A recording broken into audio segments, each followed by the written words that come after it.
folks. Welcome to another episode of Film Study. This is Ken McCusick. We're here with a short episode today, and it's about an interesting topic with a very interesting young man that we've talked to on the show before a couple times. Arjun Menon is joining us to talk about his look at prospective draft and cap space for the Ravens in the coming years. Arjun, how are you doing? Doing well, very well, Ken. Appreciate you having me back on. Hopefully, this is a topic that Ravens fans won't have to look forward to until like another month when the Super Bowl is done.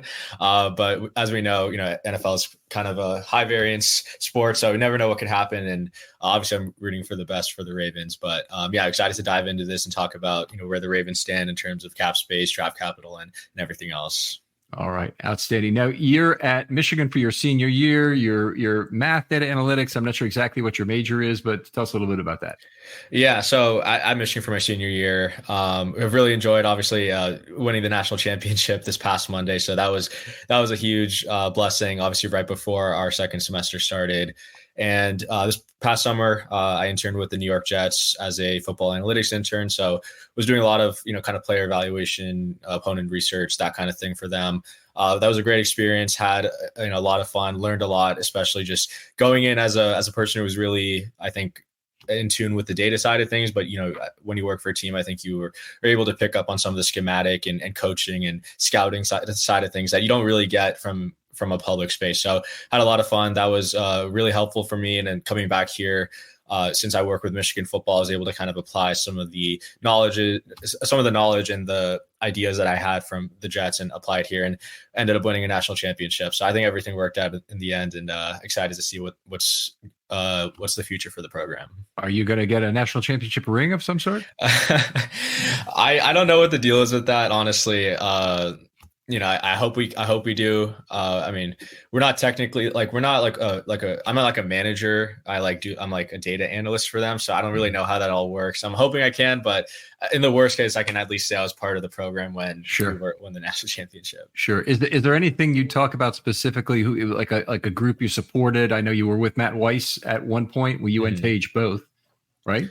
Yeah. We were with Weiss and Mike McDonald when. Oh, wow. So interestingly, I think them coming from the Ravens really helped to kind of grow our analytics group. That was, we have like a football analytics club at Michigan. And when Weiss and McDonald came over in 2021 from the Ravens, I think Ravens are one of the most analytically forward-minded organizations in the league, especially from a coaching and game planning perspective and fourth downs and all that. I think they came over and they brought that over. So, I know McDonald left after 1 year, but Weiss was still there last year. And I think just the kind of impact I think we were able to make in those first 2 years, even when, Weiss wasn't with the program anymore, wasn't with the program. I think the fact that we were still able to contribute and work with the coaches there, even minus the two Ravens guys, even though Minter is a Ravens guy at heart, I think that kind of seamless switch between him and McDonald was great. And Mike McDonald is one of my favorite coaches in the league at this point. And I think he's done a tremendous job with what he's had to work with in Baltimore. Any chance the Ravens retain him? Retain McDonald? Yeah. Yeah. I think there's a good chance. I think Vrabel and Belichick hitting the market, I think increases the chance that both Monken and McDonald come back. Obviously more options. And I think people prefer the retread options over first year head coaches, whether that's, right or wrong. But even if McDonald leaves, I think you guys have some great in-house options, and hey, maybe, John poaches Jesse Minter from Jim if Jim doesn't bring Minter to the NFL. And I love McDonald. I also love Minter. I think Minter's defenses in Michigan have been better than McDonald's with less talent. So I think the two guys that the Harbaugh brothers have shared have been amazing. And it kind of just speaks to how good they are as a coach and as a, developer of coaches and programs. I think Ravens fans are going to really love to hear that last comment in particular. I have heard Minter's main name mentioned as a potential replacement for McDonald. Anthony Weaver also one that's mentioned. And, Weaver, if you ever heard the guy speak or you ever watched the guy at practice, he's going to be a head coach for sure someday. And it's just a question of how soon. Extraordinarily relatable and intelligent. And that is a very difficult point on that Phillips curve of important qualities there. Yeah. Let's jump back though into the Ravens situation with cap and draft capital upcoming, because it's a very knotty problem. The Ravens unwound a portion of it today. I don't know if you saw this already, but they reworked Odell Beckham's contract pretty significantly. So you've heard already. Great. Looks like it'll defer about 8 million out of next year, I think is the number I'm hearing. But I'm just stalling here because I'm bringing up your effective cap space. But your article, which is extremely well done, evaluating which NFL teams are best set up for the 2024 offseason based on draft capital and cap space. This was published. When was it published? January 9th on PFF's site. Talk us through the three factors you're using here and where the Ravens stand in those. Yeah, so the three factors are draft capital, effective cap space, and proratable money. To kind of walk through it, they're each weighted differently in my final composite score. So I weight draft capital a little bit more than cap space and proratable money, mainly because I believe draft capital is more important. I think you can build and sustain good franchises through the draft. I think some of the best teams in the league have built their teams through the draft versus free agency. Not to say that free agency, you can't, find gems. Like I think the Ravens had a tremendous free agency, or even post free agency this offseason. But I think draft capital is something that you always want to have just because of the way you're able to use it, not only in the draft, but you can use draft capital to trade for players. The Cowboys, I know the Amari Cooper trade was not great for their favor, but they were able to get Stephon Gilmore, able to get Brandon Cooks, who both emerged as key contributors this year, I think. And so like things like that, I think that's why I think draft capital is very important. Effective cap space is basically cap space, but you're also accounting for the fact that you need to have 51 guys on your roster and you're signing the projected rookie class. So that's why I like using effective cap space rather than regular cap space. And then proratable money is something that, I feel like not a lot of people talk a lot about. And in my rankings, I didn't want to penalize a team like the Saints, who always are in the negative for cap space heading out of the regular season, but they always are able to restructure contracts to create cap space. So I wanted to account for that. So that's why I included a column called proratable money or proratable money. And that's the lowest weight, just because you'd rather be in a spot where you don't have to prorate money. So your proratable money, is it only like the simple restructures that's incurred there, or does this include possible restructuring of extension via extension that would move more money than that? Yeah, so it's only restructuring on current contracts. So simple restructures, 1 year of current deals. So simple restructure, you pay them their entire salary as a bonus. It becomes this prorated over the remaining term of the deal, not into some extended void year situation. Yeah, exactly. Or you can turn it into void years, which is fine. And it's to clarify, I think it's not the full amount of the base salary. It's 80%. So it's 80% of the base salary or roster bonus.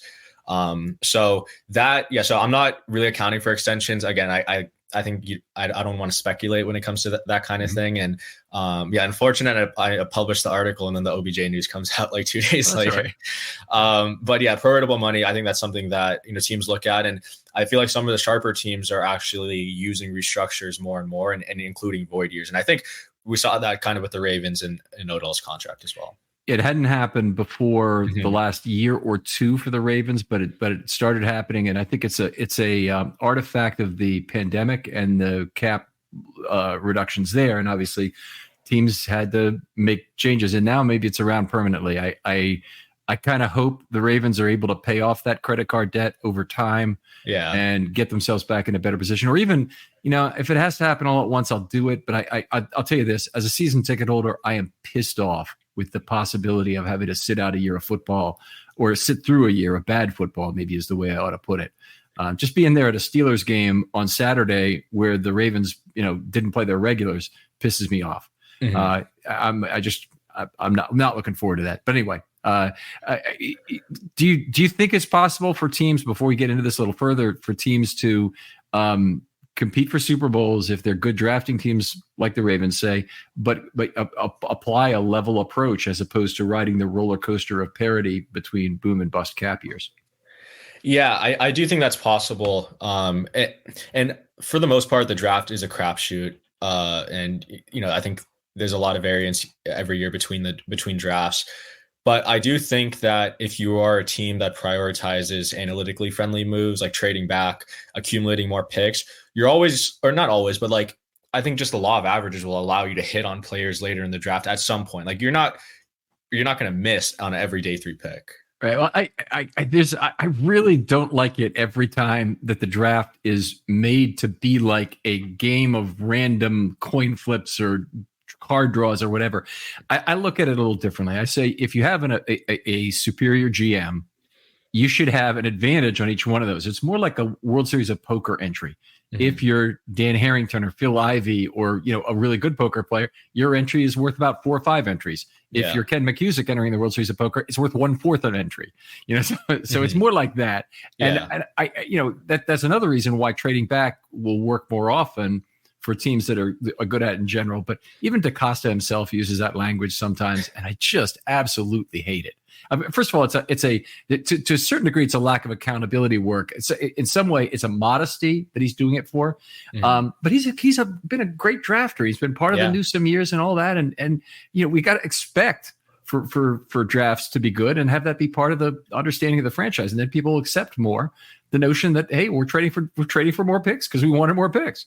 Yeah, no, that's a great point. And one of the things that when finishing the article, I was thinking about is like when you're a team like the Ravens and you have Lamar on a big contract, you need to be able to draft well to sustain. You can't build like sustainable franchises through free agency with a veteran contract. And I think that's why even if the Ravens don't show up so well in my overall composite score, I think just because of how good they are drafting, and ultimately my draft percentile doesn't even take into account, future trades that could be made in the next 3 months. Right. So, we know Ravens are a team that could sell high. Like they could like franchise tag Madubuike and then trade him for whatever pick. And I think, and the comp picks that they're probably going to get for some of these players like Madubuike, I think will factor into the Ravens draft capital. Right. So tell me that. Where do you think the tag and trade value of Madubuike is in terms of where that pick might fall? Yeah. So I think it's tricky because I think if he hits the open market without a tag, he's going to get around $20 million. Like that's the kind of season he had. Whether you want to pay that much for a guy who only did this in his platform year, maybe that's not great business, but like you get 10 plus sacks as an interior defensive lineman, that is very valuable. So I think 20 mil will fetch the Ravens a 3rd round compensatory pick. So if the goal is to tag and trade, I wouldn't accept anything less than a 3rd rounder. Cause I think on the open market, that's what you'd be able to get as a comp pick. Oh, wouldn't you think higher than that? I mean, first of all, it is a 3rd round deferred. So a 3rd round this year would be maybe an improvement on that. Yeah, it would. So the comp pick would come in 2025. So I guess it does depend on what timeline the Ravens want to operate under. But yeah, I mean, I would say it's worth a second at least. But again, I think I think for the team that trades him, it's like you're trading the pick and you have to extend him or sign him to a contract, which makes it tougher to ask for a lot more. Rather, if he was already on this $20 million extension. Yeah. Okay. Well, I get that. I do think he'll be obviously a premium free agent, and both sides would be encouraged to get that done. Madubuike with a new team with only one season, by that logic, he would also be feeling some of the pressures to cash in now and not later. Yeah. And so, yeah. Okay. All right. Let's get back to your article because it's great stuff here. And let's talk about cap space, I guess, first, and where the Ravens rank in that category.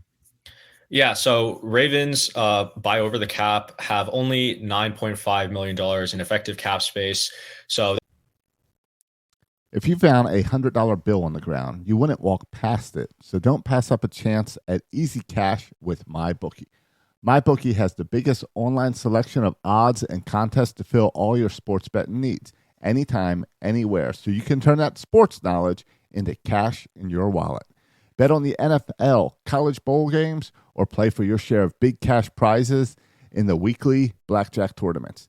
And if you've been waiting for the right time to get in on the action, that time is now. Make your winning move today. Sign up at MyBookie and use the promo code RAVENS to claim your deposit match, redeemable up to $1,000. Again, that's promo code RAVENS to claim your bonus. Experience the thrill of sports betting right from the comfort of your home. Bet anything, anytime, anywhere with MyBookie. That is, relatively lower on the scale. So they are in like the bottom half of teams this year or going into next year. And then one of the things that, again, that I look at restructurable money or proratable money, they're actually a team that doesn't really have a lot of money to kind of restructure. So they are in a spot where they have a below average cap space, and they also only have $67 million worth of money to max restructure, which again ranks in the bottom 10. So they're in like an interesting spot because they signed a bunch of 1-year deals to some of these street free agents, but that also means they don't have a lot of money to restructure. So I think you're going to have to make some tough decisions on players, letting them walk. You might have to cut some players. And it's not really a situation where you have a lot of contracts to restructure. And I mean, the team is relatively young and you have, great guys on young deals, but I do wonder what the future is for guys like Marlon Humphrey or like a Marcus Williams, where they are on veteran contracts. And, especially in the secondary, I think, like play does decline pretty quickly at times. Well, the other player who has been in decline this year is Ronnie Stanley. Mm-hmm. And I think he has a significant salary for next year that represents a fair percentage then of this proratable cap, right? Yeah. So his cap hit in 2024 is going to be $26 million. And he does have an $11 million base salary with a $4 million roster bonus. So up to $15 million that you could eventually restructure and push into 2026 and push into 2025 and potentially void years if that's what the Ravens want. But maybe the move is to just cut him outright, which you take on more dead money than cap savings. But at the end of the day, like you signed him to that big deal, and he has. I mean, you would say he hasn't played up to that deal, right, in recent years. Mm-hmm. Yeah, it's been a very tough year for him. He's been outplayed by the Ravens' other tackles, which is that's not supposed to happen. So I like the way you look at this in terms of the combination of effective cap space and restructurable cap. And unfortunately, I don't like the quadrant where the Ravens are. There's only 2 other teams there, the Jets and the Packers. And I'll tell you what the other 3 names are. There's need to make moves, have means to restructure contracts. That's a lot of the Browns and the Bills and the Steelers and the 49ers and the Dolphins. So some good teams in the NFL are in that category. There's in a good spot, can free up room if needed. And that's like still the Chiefs, which surprises me a little bit, and the Bears. And the Rams, how did the Rams get there? Yeah, Rams, they sold off a lot. They got rid of Ramsey, just really went with that whole youth movement. So a lot of contracts off the books, and I think they still have some big contracts like Stafford, Donald, Cup that they can restructure money. But for the most part, it's a pretty young team, especially on defense. All right. And then don't need to worry, but not as much wiggle room. And that's a lot of teams. It looks like that's maybe the most crowded quadrant of all. It's also some of the not very good teams in the league. Yeah, exactly. Yeah. And then the fourth with these 3 teams is, what are you calling that here? I can't read the writing. It says cap hell. When I made the article like 2 years ago, I forget what the team is, but they were in like a really, really bad spot, and they were like in the left quadrant, like firmly in the middle. And it's just a quadrant where you don't have a lot of money and you don't have the means to create money. So, I just felt like cap hell was the best way to put it, because that's just not where you want to be. Okay, well, it's obviously where the Ravens would prefer not to be either.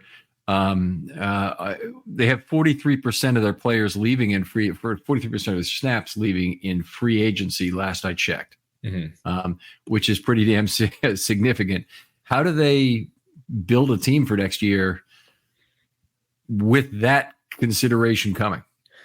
Yeah, so I'm assuming like Clowney and Van Noy kind of factor into that. I'm hoping you see another step from Ojabo, Michigan man. I'm sure he's been kind of stuck behind the depth chart of whoever's been in front of him this year. Or has he been injured. Playing, or he's injured? Yeah, so injured. You need him to take a step forward. I feel like we saw that from Odafe Owe, another kind of athletic freak. I'm not saying Ojabo's in that same tier in terms of athleticism, but again, you drafted him in the 2nd round when he was a 1st-round prospect. So hopefully he's able to make that 3rd-round leap.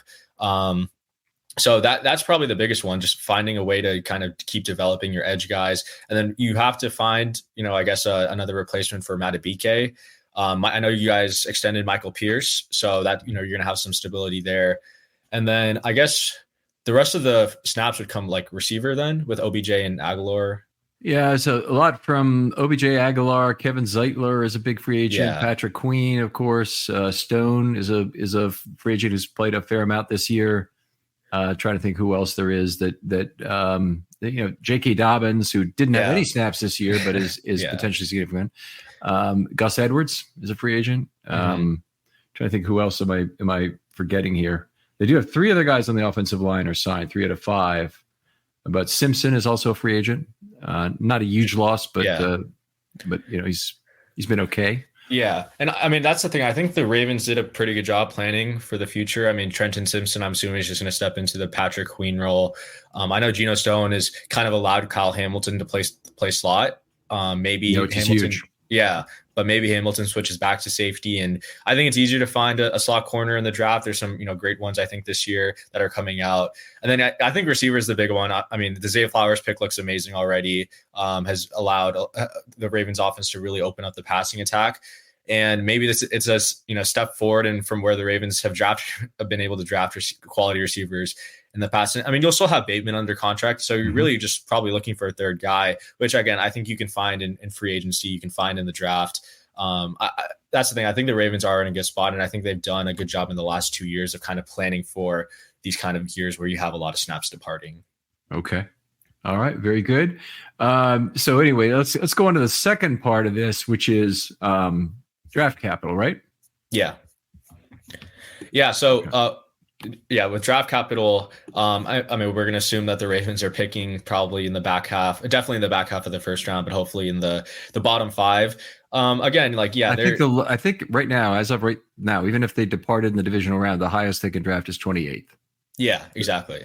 So they're, in terms of where they're picking inside the round, they're going to be pretty low in every round. But again, this is a team that I wouldn't be surprised if they traded out of the first round to a team maybe trying to come back in and take a quarterback or take a player. That's just what Eric DeCosta, that's the Ozzie Newsome approach. And so whatever draft capital I have for the Ravens right now, I 100% know it's going to change by the draft.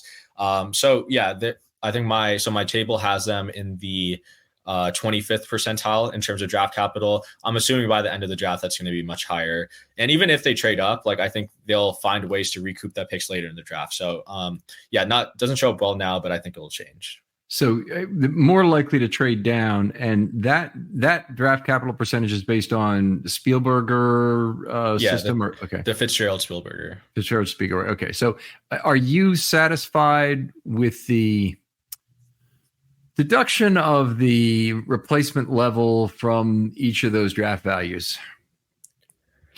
Can you explain what you? Okay, so my problem with all kinds of A/B based systems and all this, basically anytime you try and put a single value on a player, is that the value of that player is only in excess of the replacement level is all you should really be considering if you can truly replace him on the street on that.